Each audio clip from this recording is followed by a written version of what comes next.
자, 오늘 본문 1절을 다시 보시면 그러므로 형제들아 우리가 끝으로 주 예수 안에서 너희에게 구하고 권면하노니 너희가 마땅히 어떻게 행하며 하나님을 기쁘시게 할 수 있는지를 우리에게 배웠으니 곧 너희가 행하는 바라 더욱 많이 힘쓰라 그랬는데, 오늘 이 바울 일행의 이 전도자들이 데살로니가 교인들에게 전도하고 하나님이 기뻐하신 삶이 무엇인지 늘 가르쳐 왔고, 또 그들도 역시 그렇게 살고 있다고 했습니다.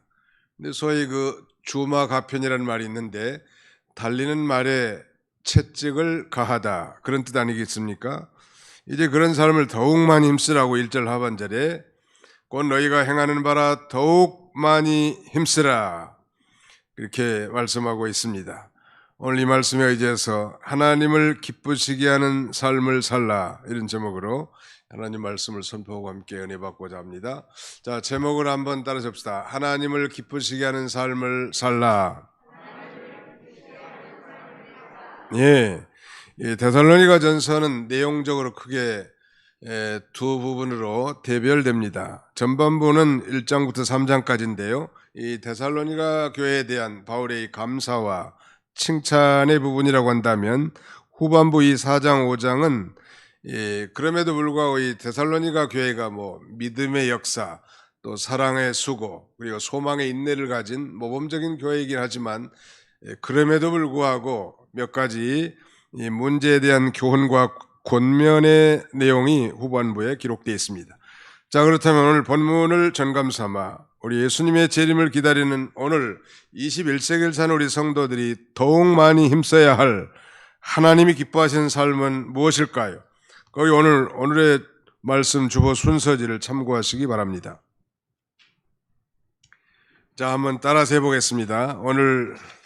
오늘의 말씀, 예수님의 재림을 기다리는 우리 성도들에게 요구하시는 하나님이 기뻐하는 삶이 무엇일까? 이 시대에, 자, 따라서 합시다. 성결의 삶, 사랑과 근면의 삶, 소망의 삶.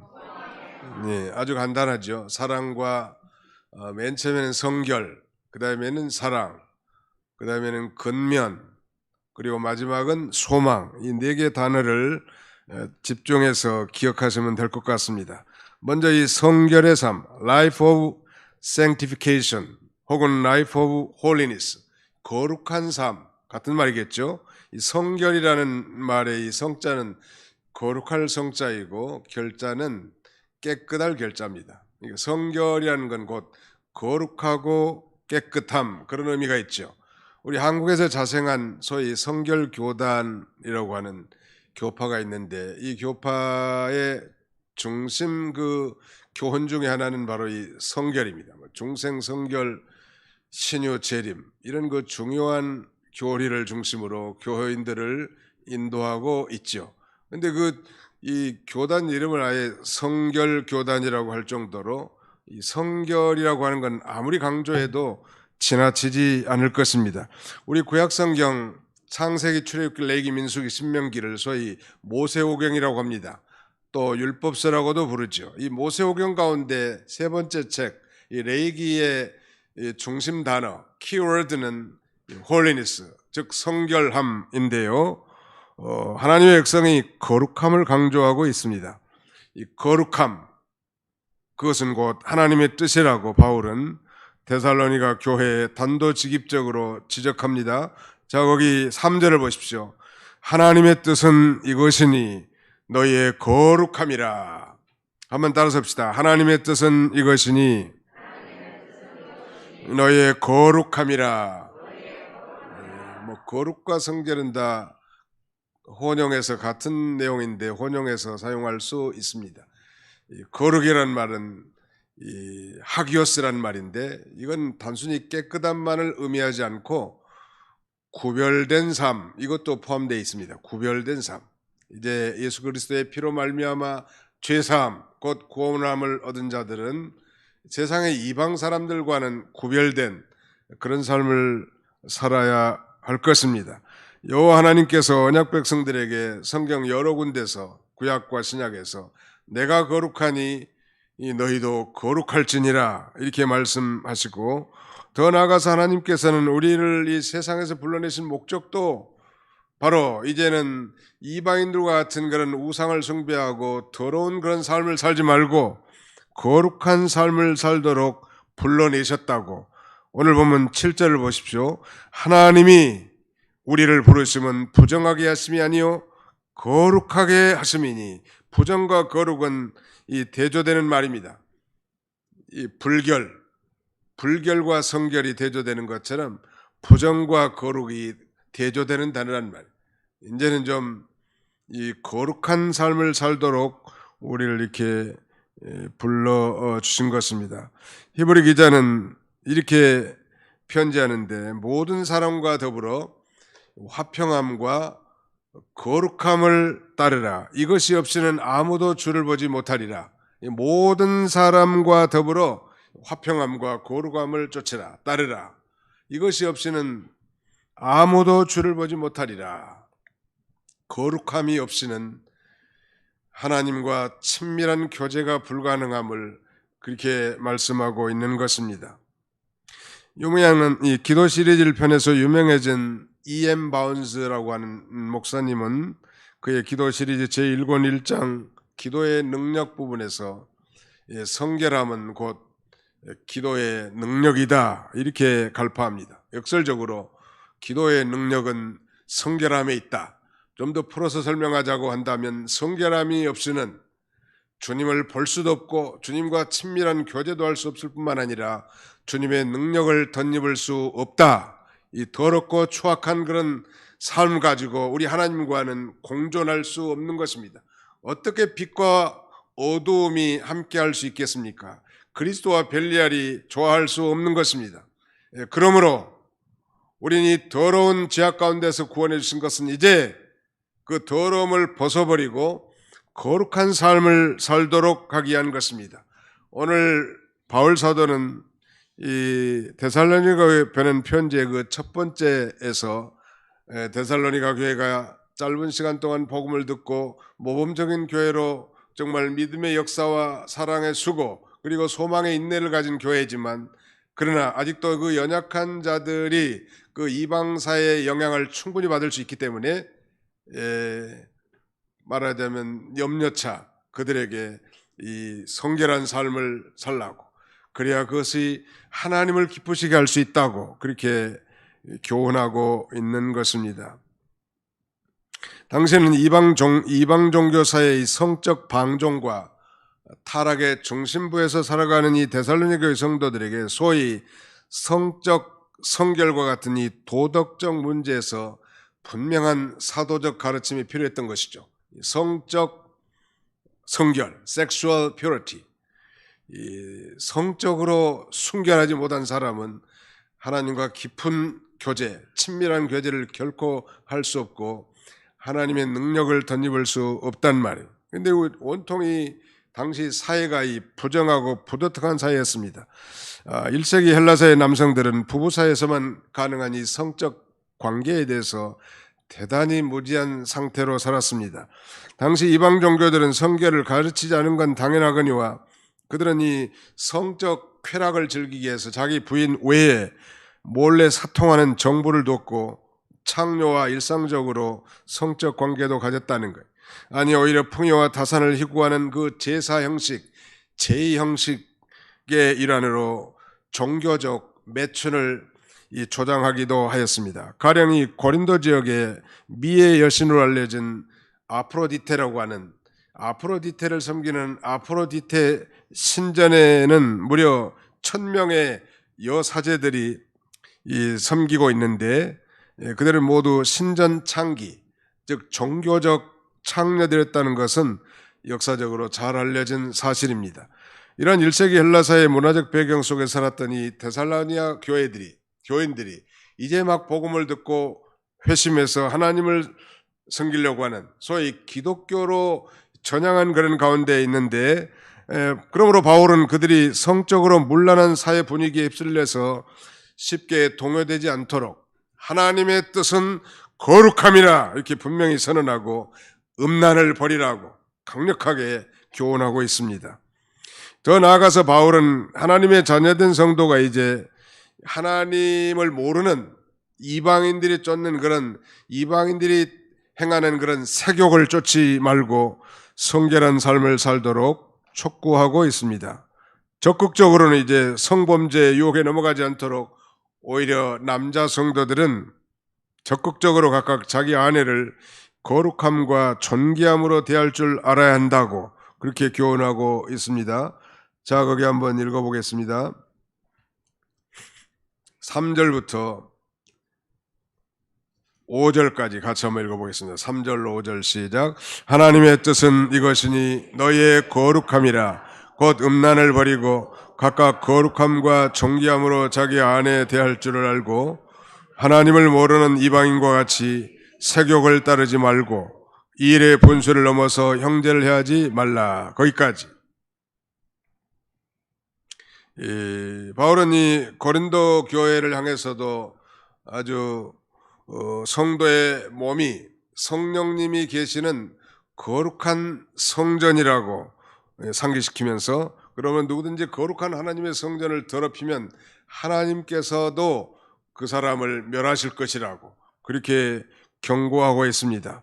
오늘 우리 21세기를 살고 있는 이 시대는 그야말로 예수님이 말씀하신 것처럼 노아의 때와 같고 이 소돔 고모라의 때와 같습니다. 예수님께서 그렇게 말씀하셨죠. 인자가 올 때, 즉 예수님의 재림 직전에는 노아의 때와 같고 그 다음에는 소돔 고모라 시대와 같은 그야말로 음방 시대, 요새로 말하면 음란방탕한 그런 시대가 됐단 말이에요. 경건한 성도라도 이런 타락한 문화 속에서 성결한 삶을 산다는 것은 참으로 어려운 시대입니다. 동성애자들이 판을 치고 이제 서울에서도 이 퀴어 축제가 아주 당연한 것처럼 정리화되는 것 같습니다. 이 시대의 사람들의 필수품이 되어버린 인터넷이 연결된 사회에서 우리 컴퓨터나 스마트폰을 열면 우리가 원하지 않아도 이 선정적인 사진이라든지 폐륜적인 앱툰 그리고 야한 동영상은 그야말로 이 젊은이들 연약한 신자들이 미혹을 받고 유혹을 받기에 충분합니다.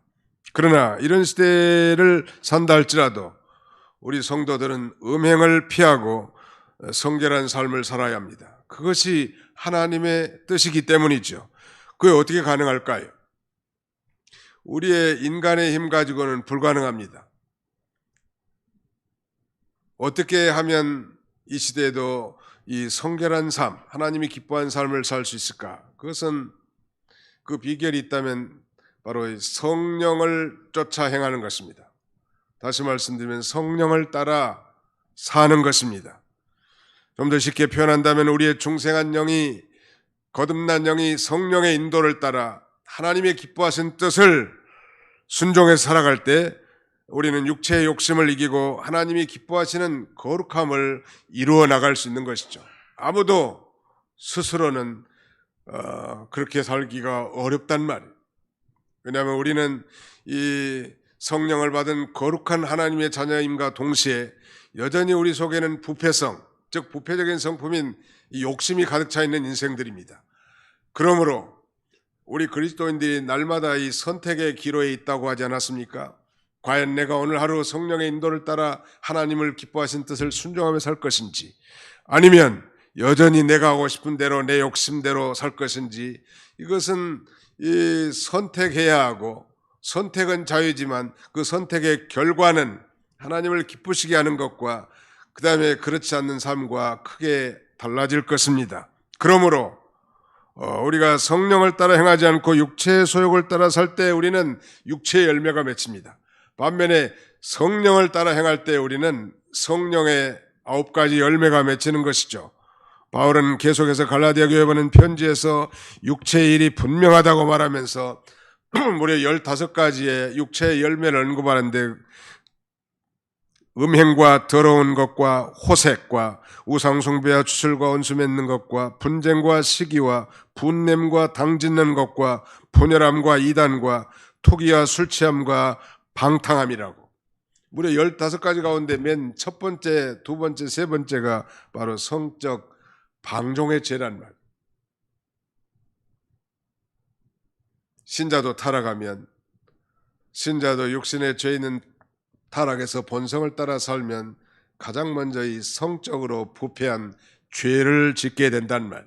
그러므로 성령을 따라 행하는 삶, 성령을 쫓아 사는 삶이 얼마나 중요한지 알 수 없어요. 늘 눈을 뜨면 십자가의 보혈을 의지하며 잡아가고 회개할 뿐만 아니라 이제 성령님에 의해서 그 성령의 인도와 주장을 받아 오늘도 살아갈 수 있도록 우리가 이 경건의 시간을 갖는 이유는 바로 그거예요. 아무도 항우 장사가 없단 말이에요. 이 죄를 이기는 데 있어서. 그러나 우리는 이길 수 있는 능력의 원천이 우리 안에 내주에 계시기 때문에 그 성령님의 인도를 따라 살 때 더럽고 추악한 인생을 과거에 살았다 할지라도 이제 거룩한 삶을 살 수 있는 것입니다.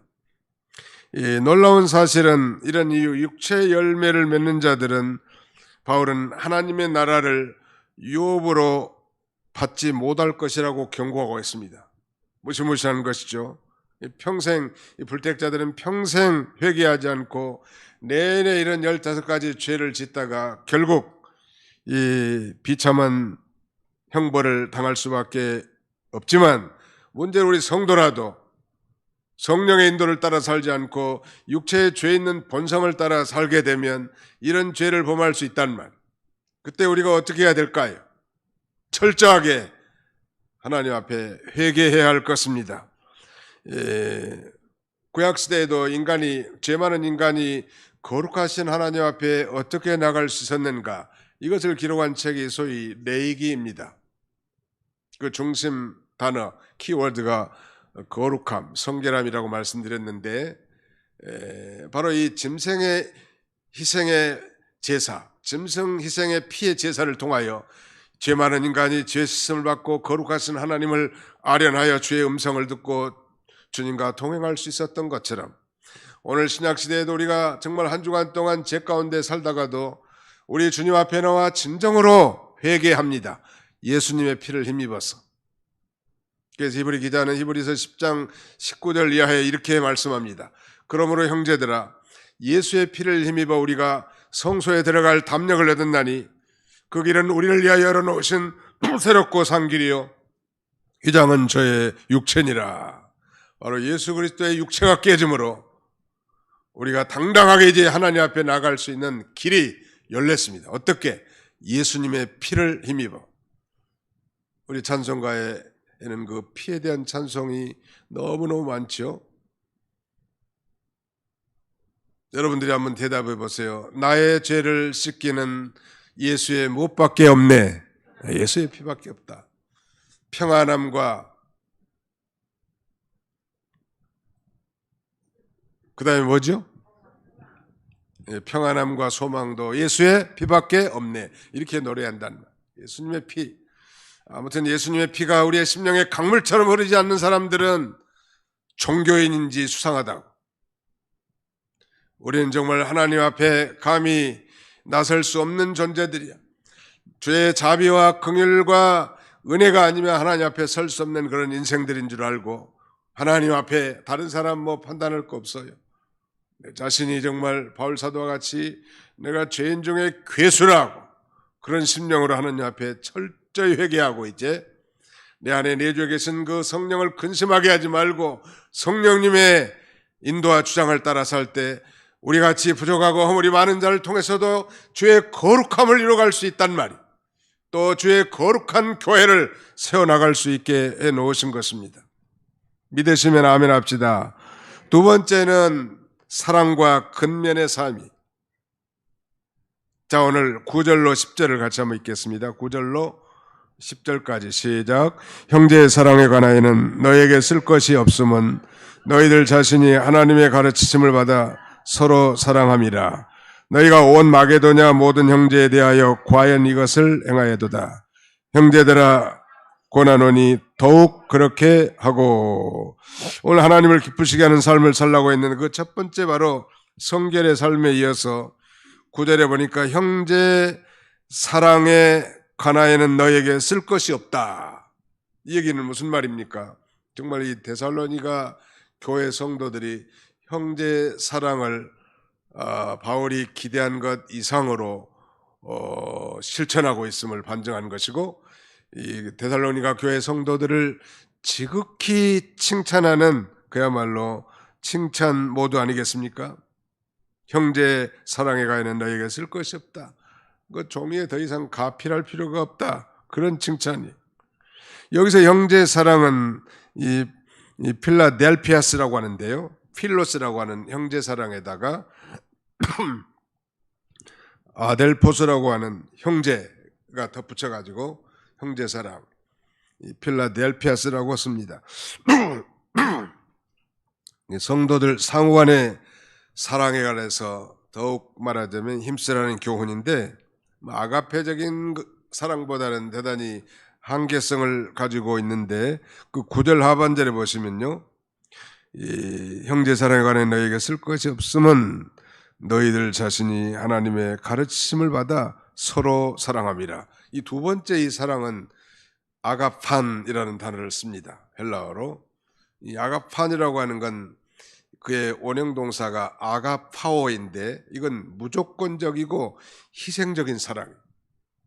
보통 형제 사랑을 권면하는 사람들이 이 아가페 사랑을 실천하고 있으니 전도자의 마음도 얼마나 기쁘겠으며 또 하나님이 얼마나 기뻐하시겠는가 우리가 짐작할 수 있을 것입니다. 그 구체적인 사랑의 내용은 10절에 너희가 온 마게도냐 모든 형제에 대하여 과연 이것을 행하도다. 형제들아 고나노니 더욱 그렇게 행하고 그랬습니다. 아마 이 데살로니가 교회 근처에 소위 이 마케도냐 지역과 아가야 지역에 많은 어려움 당한 성도들을 이 데살로니가 교회가 아마 돕고 몸소 사랑을 실천한 것 같습니다. 교회 안에 그리스도인들, 교회 안에 성도들끼리도 그 형제간의 사랑을 충분히 하지만 교회 울타리를 넘어서 이 아가야와 온 마게도냐 지역에 있는 그런 교회까지 이 데살로니가 교회의 이 좋은 신앙의 면모, 특별히 형제 사랑에 대한 면모가 소문이 날 정도로 참 대단했던 것 같아요. 자, 1장 데살로니가전서 1장 7절에 보시면요, 1장 7절 8절 같이 한번 읽어보실까요? 데살로니가전서 1장 7절로 8절 시작. 그러므로 너희가 마게도냐와 아가야에 있는 모든 믿는 자의 본이 되었느니라. 주의 말씀이 너희에게로부터 마게도냐와 아가야에만 들릴 뿐 아니라 하나님을 향하는 너희의 믿음의 소문이 각처에 퍼졌으므로 우리는 아무 말도 할 것이 없노라. 참 모범적인 교회임에 틀림없죠. 각처에 퍼졌다는 거예요. 그 믿음의 소문이. 나는 우리 도봉교회가 우리 교단 안에서도 이렇게 정말 믿음의 역사와 사랑의 수고 그리고 소망의 인내가 넘쳐서 소문난 그런 좋은 교회가 됐으면 좋겠습니다. 하나님이 얼마나 기뻐하시겠냐는 말. 데살로니가 교회가 그렇게 행했습니다. 형제 사랑에 대해서 더 쓸 것이 없을 정도로. 유명한 종교학자 존 켈빈은 이렇게 거기를 설명하는데, 사랑이 그들의 마음에 아로새겨져 있었기 때문에 그것에 관해 바울은 종이에 쓸 필요가 없었다, 이렇게 적고 있습니다. 사랑, 이 사랑은 그야말로 아가페적인 하나님의 사랑 아니겠습니까? 목회를 하다 보니까 특별히 교인들 가운데도 사랑으로 누가 알게 모르게 이렇게 참 잘 섬기는 분들이 있어요. 근데 모르는 것도 또 알게 되더라고. 그건 참 좋은 일이에요. 바울은 이 데살로니가 교회 성도들에게 이렇게 사랑을 실천하는 삶을 살도록 칭찬도 하면서 그 마지막 10절 하반절에 보면은 더욱 그렇게 하고, 주마가책이라고 했죠. 그 책이란 말이 주마가책의 책자가 한자로 채찍 책자예요. 이게 달리는 말에 채찍을 간다고 했는데, 지금도 사랑을 실천하고 지금도 거룩한 삶을 살고 있지만 말에 채찍을 가는 것처럼 더욱 그렇게 하란 말. 1절 하반절에도 곧 너희가 행하는 바라 더욱 많이 힘쓰라. 이 더욱이란 말이 반복되어 있습니다. 오늘 우리 성도들도 이런 삶을 비록 살고 있다 할지라도 정말 무더운 여름, 어려운 코로나 환경 가운데서 뒤처지지 말고 더욱 이 성결 생활, 사랑을 실천하는 생활하는 복된 성도들이 다 되시기를 주님의 이름으로 축원합니다. 그 다음에 11절로 12절 같이 한번 읽어보실까요? 4장 11절로 12절 시작. 너희에게 조용히 자기 일을 하고 너희 손으로 일하기를 힘쓰라.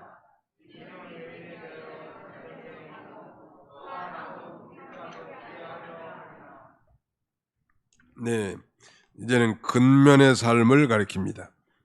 바울은 여기서 자기 일에 충실하면서 근면하게 일하라고 권면합니다. 데살로니가 교인들 가운데 일부 성도들은 예수 그리스도의 재림과 성도의 부활에 대한 오해가 있었습니다. 다시 말씀드리면 이 데살로니가 교회 성도들이 그렇게 신앙의 뿌리가 깊지가 않는데, 그들은 예수님의 재림이 말하자면 자기들 세대에 바로 이루어지는 것으로 오해해서 성도들 사이에는 직업을 다 포기하고 일정한 직업에 종사하지 않고 아마 게으름을 피우는 그런 문제가 발생한 것 같습니다. 그러면서 그리스도의 재림이 이제 얼마 남지 않았으니까 우리가 일상생활에 매여 있을 것이 아니라 이제 믿는 일만 해야 되지 않겠는가, 열심히 전도하고 연보하고 그 다음에는 신앙을 지키는 일에 전념해야 되지 않겠는가, 이렇게 오해하는 사람들이 생겼다고 보는 것입니다. 마치 시한부 종말론자들처럼 말이죠. 그래서 바울은 예수 그리스도의 재림과 부활에 대해서 이제 13절 이하에 자세히 설명합니다만, 그럴지라도 성실하게 자기 일에 충실하도록, 부지런히 자기 일을 하도록 그렇게 권면하고 있습니다. 자, 데살로니가 후서로 넘어가 볼까요? 데살로니가 후서 3장 10절로 12절까지, 데살로니가 후서 3장 10절로 12절까지 같이 읽겠습니다. 시작. 우리가 너희와 함께 있을 때에도 너희에게 명하기를 누구든지 일하기 싫어하거든 먹지도 말게 하라 하였더니, 우리가 들은즉 너희 가운데 게으르게 행하여 도무지 일하지 아니하고 일을 만들기만 하는 자들이 있다 하니, 이런 자들에게 우리가 명하고 주 예수 그리스도 안에서 권하기를 조용히 일하여 자기 양식을 먹으라 하노라. 시한부 종말론자들이 외치는 그 집단에서 직장과 학교를 다 내팽개치고 오직 주님의 재림날을 기다리면서 집단 종교 생활하는 그런 무리들이 종종 있어 오지 않았습니까?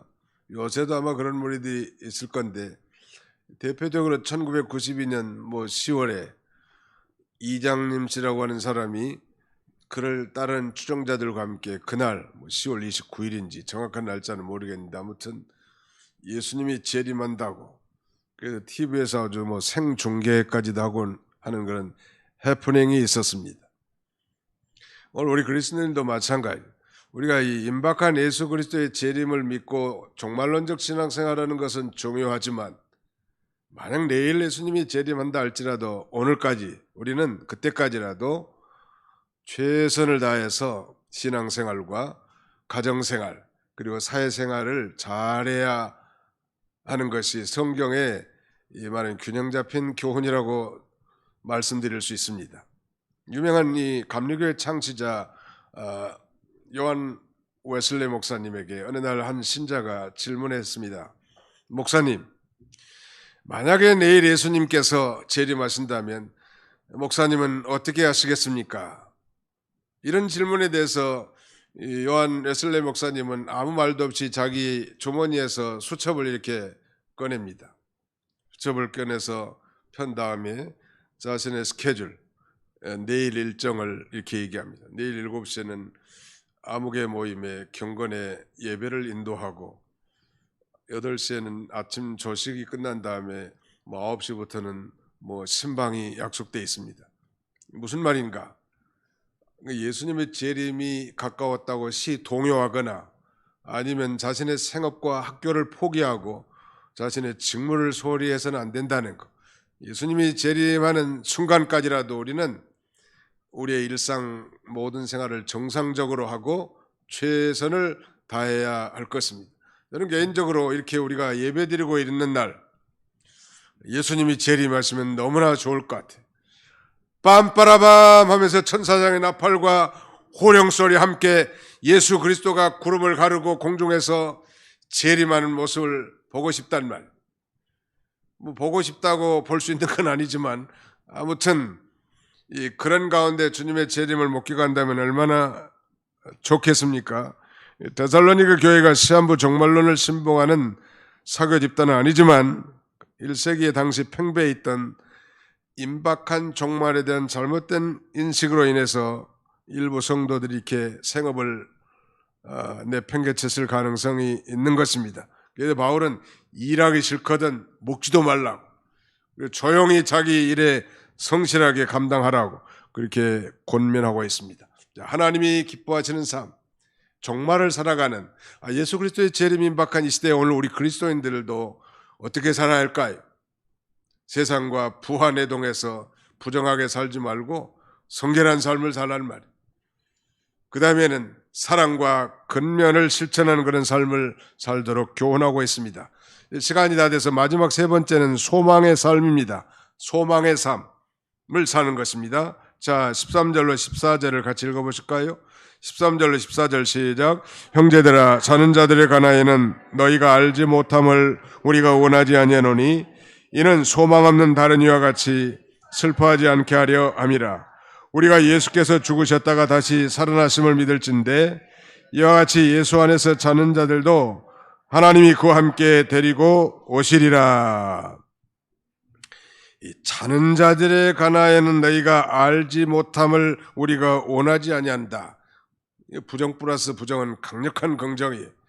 정말 예수를 믿고 죽은 자를 자는 자라고 표현했고요. 히브리인들은 특별히 죽음을 잠이라고 이렇게 쓴 데가 많아요. 구약성경에도 보면 예수 안에서 자는 자들, 예수를 믿고 죽은 자들을 가리켜요. 우리가 늘 듣는 말씀이지만 자고로 주 안에서 죽는 자들은 복이 있도다. 성령이 가라사대 그러하다. 이는 저희 수고를 그치고 쉬리니 그의 행한 일이 따름이니라 말씀합니다. 예수 믿고 죽은 자들은 복이 있는데 그 이유가 뭐겠습니까? 장차 예수 그리스도 재림하실 때 영광 가운데 부활한단 말. 아니 땅속에 흙의 원소로 변해버린 육체의 요소와 저 하늘에 있는 안식한 그 영혼과 이제 결합해서 신령한 몸으로 변화하여 공중에서 주님을 영접하게 될 것입니다.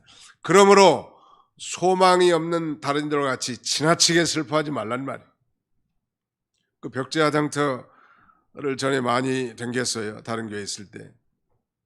가면 관들이 한 2분의 하나씩 들어와, 관이. 근데 어른들 관만 들어온 게 아니고 어린아이들이 죽은 관도 들어온단 말이에요. 또 처녀가 자살한 관도 들어오고. 그런데 놀라운 사실 한 가지를 제가 깨달았는데 유독 시끄러운 동네는 믿는 가정일까요? 불신자 가정일까요? 안 믿는 사람들. 왜? 이제는 끝이다 이거요. 죽어버렸으니 끝장이고 더 이상 볼 수 없으니 이 가까운 자녀일 수도 있고 남편과 아내일 수도 있고 형제일 수도 있는데 말이죠. 다시는 볼 수 없다는 생각 때문에 그렇게 슬퍼하는 거예요. 근데 우리 예수 믿는 사람은 이제 예수 안에서 죽는 자들은 다시 부활하여 영광 가운데서 우리 믿는 형제들 다시 만날 수 있는 거예요. 그런데 미리 말씀드리겠는데 만난다고 해서 그렇게 이 세상의 어떤 육신의 감정을 가지고 대하는 그런 감정은 아니고 저기 내 아들도 와 있네. 저 내 영감탱이도 와 있구만. 이런 정도지. 그렇게 지나치게 감정적으로 그런 건 아니에요. 마치 우리가 정말 성령 충만해서 하나님 앞에 예배드리는 가운데 정말 천상의 맛을 보고 하늘의 양식을 먹고 하늘의 위로와 안식을 누리면서 예배드리는 가운데 뒤를 쳐다보니까 자기 남편이 앉아 있다든지 자기 아들이 앉아 있다든지 함께 즐거워하고 기뻐하는 그런 세계를 상상하면 될 것 같아요. 그러나 믿는 사람들은 다 장차 부활해서 영광 가운데 다시 만날 수 있기 때문에 우리가 슬퍼하지 않는가. 안 믿는 사람들은 그걸 믿지 않기 때문에 끝장아니요. 더 이상 뭐 슬퍼하는 것밖에 뭐 있겠어요. 아무것도 없죠. 같이 눈물을 내주고 슬퍼하는 외에는 없어요. 우리가 이런 확실한 소망이 있는 삶을 살 때 우리는 죄를 떠나서 거룩한 삶을 살 수도 있고 사랑을 실천하고 근면한 삶을 살 수 있는 것입니다. 왜? 그 소망이 확실하기 때문에. 그 소망은 우리를 결코 좌절시키지 않습니다. 왜? 반드시 그대로 성취될 것이기 때문에. 그러므로 베드로는 그 소망을, 그리스도인들의 소망을 산 소망이라고 말하고, 우리의 소망은 그야말로 예수 그리스도의 재림에 대한 소망인가 동시에 우리 성도의 부활에 대한 소망이고, 우리가 천국 가서 영원히 사는 소망이 우리에게 있단 말이에요. 이런 소망이 있기 때문에 이 진리의 말씀으로 서로 위로하라고 바울은 그렇게 권면하고, 이런 소망의 삶을 사는 자가 정말 하나님을 기쁘게 할 수 있다고 말씀합니다. 소망이 없는 이방인들, 예수 안 믿는 사람들이 처럼 그렇게 낙심하거나 좌절한 삶을 살지 말고 어떤 정황 가운데서도 우리는 영원한 소망, 산 소망이 있기 때문에 이런 소망으로 하나님을 기쁘시게 하고 날마다 승리의 삶을 살아가는 저와 여러분들이 다 되시기를 주님의 이름으로 축원합니다. 기도합시다. 기도하겠습니다.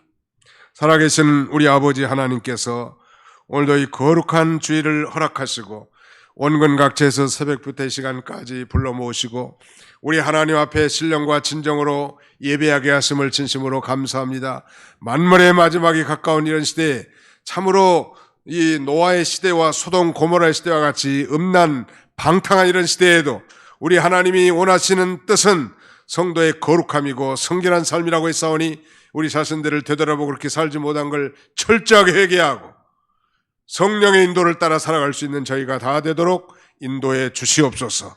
데살로니가 교회와 같이 사랑의 수고가 있는, 정말 더 이상 형제 사랑에 대해서는 말할 필요가 없을 만큼 이 사랑이 넘치는 소문난 교회가 되게 하시며, 아버지 우리가 이런 확실한 소망을 붙들고 하루하루 믿음으로 승리하며 살아갈 수 있는 우리 모두가 다 되어서 하나님을 기쁘시게 하고 또 날마다 우리가 그 기쁨 가운데 살아갈 수 있는 우리 모두가 다 되게 주시옵소서. 예수님의 이름으로 기도하옵나이다. 아멘.